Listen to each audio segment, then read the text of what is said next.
Teresia Evila Sakti dengan nomor induk mahasiswa 23041011. Baik teman-teman, perkenalkan nama lengkap saya Maria Gina Lurenaro dengan nomor induk mahasiswa 23041007. Kami dari program studi Manajemen Pemasaran Internasional.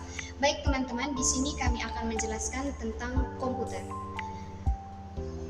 Dimulai dari definisi dari komputer itu sendiri. Komputer secara sederhana diartikan sebagai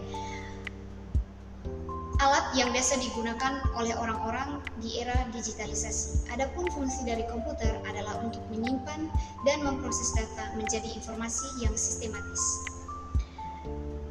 Jenis-jenis dari komputer itu sendiri ada beberapa. Yang pertama yaitu portable. Portable adalah komputer yang bisa dan mudah dibawa kemana-mana oleh para penggunanya.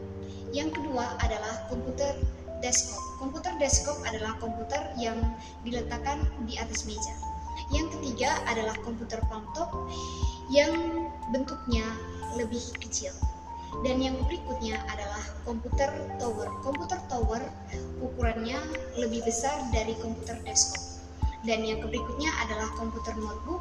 Komputer notebook adalah komputer yang bentuknya lebih tipis. Dan yang berikutnya adalah komputer handbook. Komputer handbook adalah komputer yang bentuknya lebih kecil dari komputer notebook. Dan yang terakhir adalah komputer laptop. Komputer laptop sering kita jumpai di kehidupan sehari-hari, yang mana komputer ini sering diletakkan di atas pangkuan para penggunanya. Baik teman-teman, berikutnya kami akan menjelaskan tentang perangkat-perangkat dalam komputer. Komputer memiliki dua perangkat. Yang pertama adalah perangkat keras atau biasa disebut hardware, dan yang kedua adalah perangkat lunak atau biasa disebut software.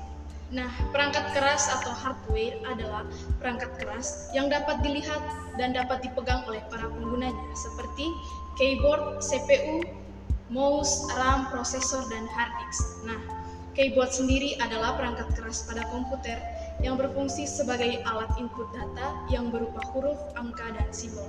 Kemudian CPU sendiri adalah perangkat keras pada komputer yang berfungsi untuk menerima perintah dan menyimpan data dari perangkat lunak.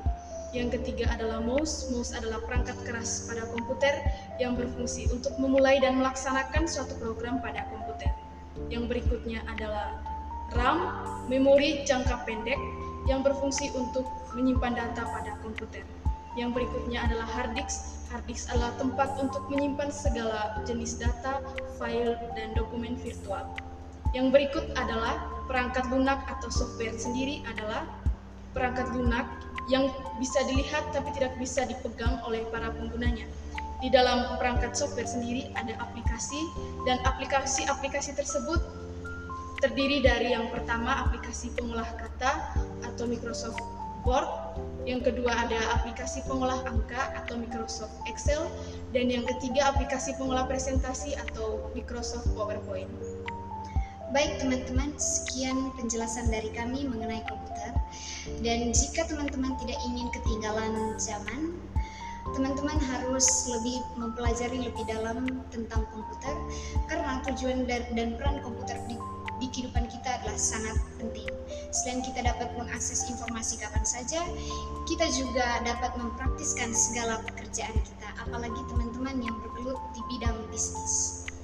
Sekian teman-teman, terima kasih.